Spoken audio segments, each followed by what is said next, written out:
Witness the most amazing presentation of life. These days and beautiful books follow from tiny portraits of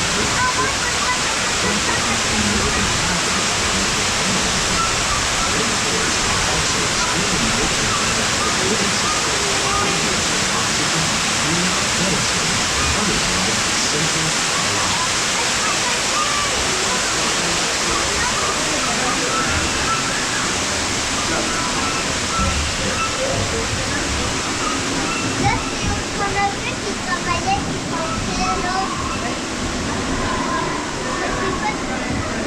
In the desert, nature has created a very different, but no less beautiful living system. And while this arid landscape may seem lifeless, it is very much alive. The plants and animals that have learned to survive in these harsh conditions make use of what little water they can find and avoid the scorching rays of the relentless sun. The American prairie once appeared as desolate as the desert, but over time, rainwater and nutrients gradually penetrated the hard surface of this land. Even the hooves of the mighty buffalo helped create the rich soil that one day become home to the American farm.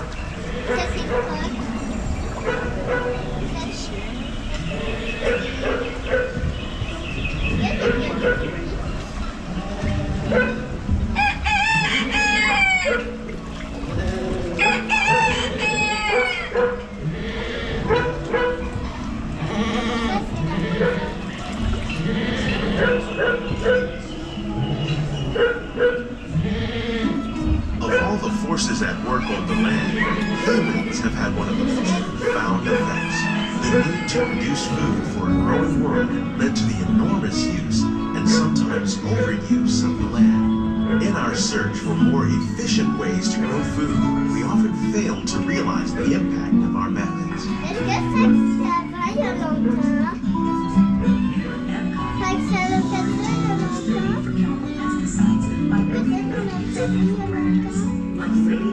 Today, we're learning to live with the land, discovering better ways to grow food that will assure both human and environmental well-being.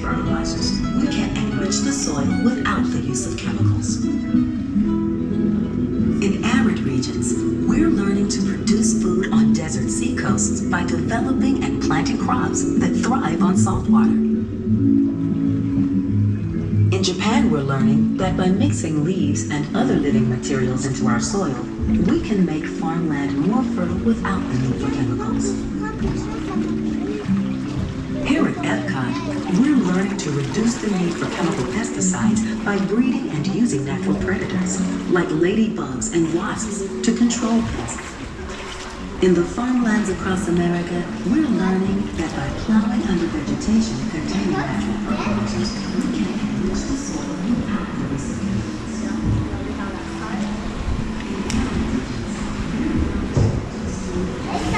Will we meet tomorrow's growing needs for food production, yet still respect the needs of the land?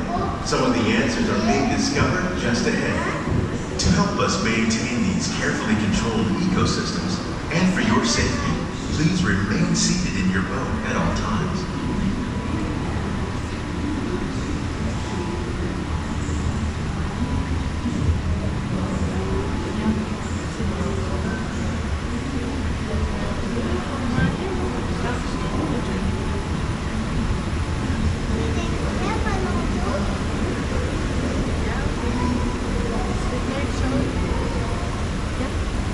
Welcome to our living laboratory, where scientists from Epcot and the U.S. Department of Agriculture are exploring innovative ways to produce bountiful harvests now and into the future.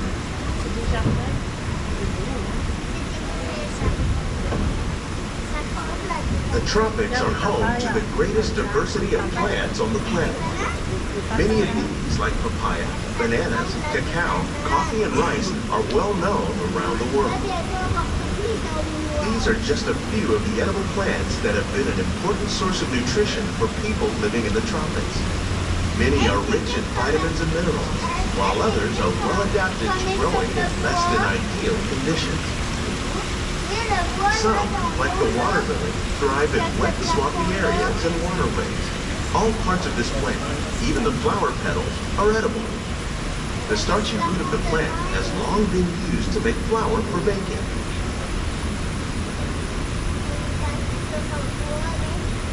One day, many of these lesser-known tropical plants may be as important as the bananas growing on both sides of the boat. More than 28 million tons of bananas are eaten annually, making it the most popular fruit in the world.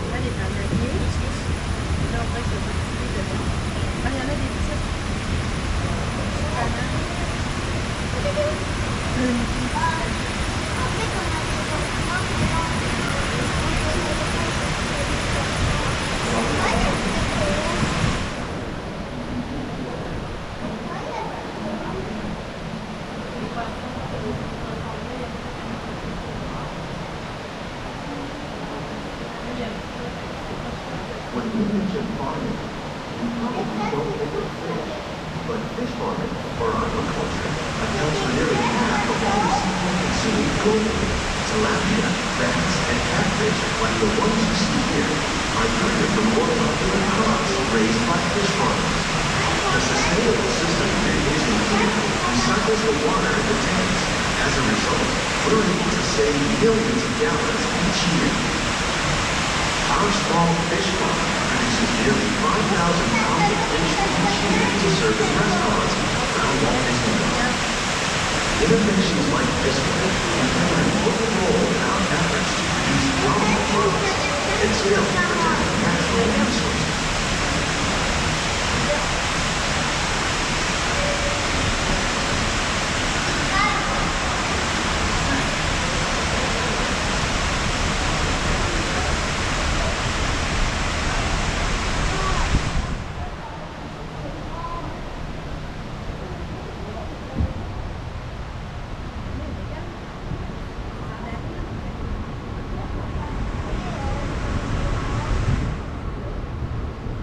While there are more than 50,000 edible plant species in the world, most of us are only familiar with the handful that make up our everyday diet.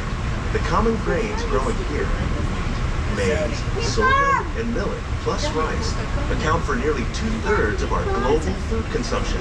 Learning how to increase yields of these staples is an important goal of research around the world.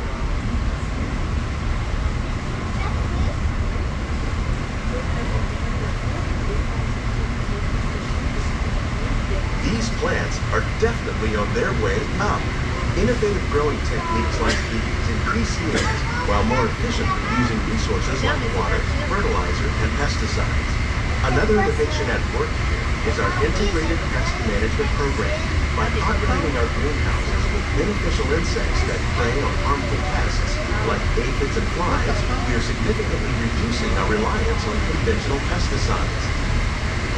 We're growing these crops using our nutrient film system. This technique precisely controls and recycles water and nutrients. With it, we can produce over 27,000 heads of lettuce a year in this one small area.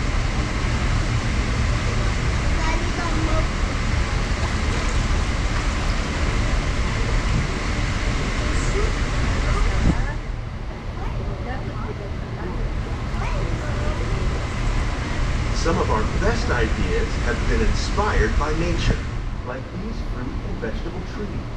By growing these ground plants vertically, we can increase yields and better control diseases. These crops taste as good as they look. In fact, we serve more than 15 tons of produce from our greenhouses in restaurants here at the land every year.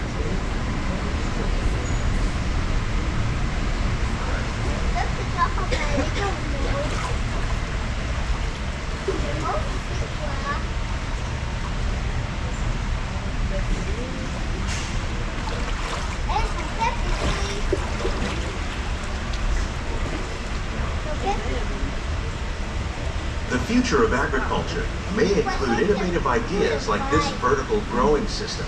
Plants grown in this way use a fraction of the space required by traditional growing methods. That saves water and increases production. The aquaponics system on your left combines hydroponics with aquaculture. The fish provide a natural source of fertilizer for the plants, and the plants help keep the water clean for the fish. It's another great way to produce more while using less. In our lab, Epcot scientists are working with the U.S. Department of Agriculture on a number of innovative projects. The goal of these efforts is to produce higher yielding and better quality plants.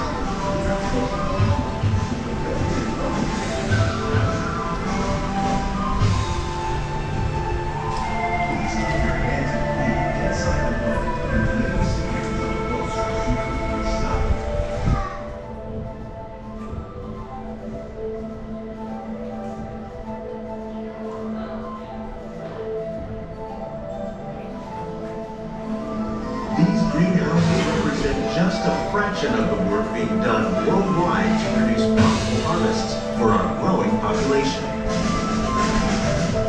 Scientists, farmers, and even backyard gardeners are doing their part to improve the quantity and quality of foods that we all rely upon. Together,